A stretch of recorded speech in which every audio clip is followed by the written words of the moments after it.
გააქტიურებული პატრული და გახშირებული ჯარიმები დღეს დილით საპატრულო პოლიციის თანამშრომლებმა სასტუმრო რუსავის მიმდებარე ტერიტორიაზე არასწორი პარკირებისთვის 15-მდე ტაქსის მძღოლი დააჯარიმეს.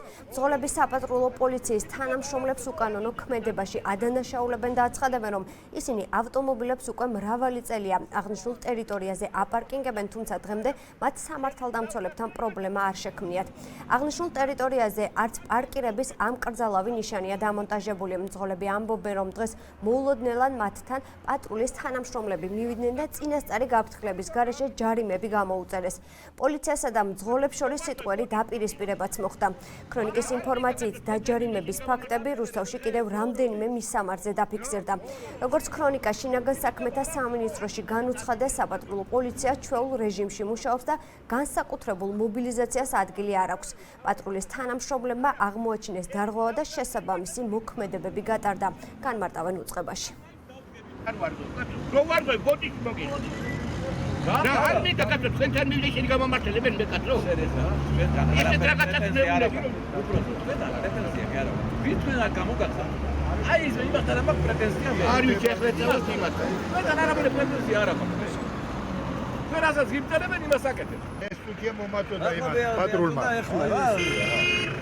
და 10-ვარიანი ჯარიმა არის. დიახ, არაფრის გულისთვის.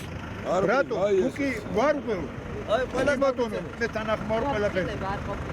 არავითარი გაფრთხილება. თვითნებობა ესე მინდა ეს უნდა გავაკეთო. გუშინაც ასე იდექით ზუსტად. დიახ, არავის არაფერი დარღვევა არ ქონია, მაგრამ ის რაც დარღვევები უნდა გამოავლინონ, მაგრამ ის იმაზე თვალებს უხუშავენ. ეხლა მოვიდნენ, ყველა საბუთებით აგვართვეს და ყველას გამოგვიწერეს ჯარიმები 1000 ლარი. არც გაგვაფრთხილეს, რომ ხალხო არ შეიძლება აღდგომა, წადით, დღეის შემდეგ თუ დადგებით, დაგაჯარიმებთ, ესე უნდა ეთქვა. არ გაგვაფრთხილეს და სულ ყველას დაგვიწერეს ჯარიმა.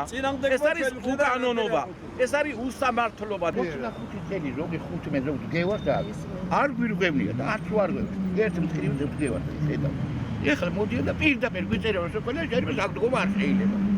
რატო ვეუნები? მოედანია. აი მოედანი 40 მეტრი აქედან მოედანამდე. რას ვარ ვებდა ბაჭე?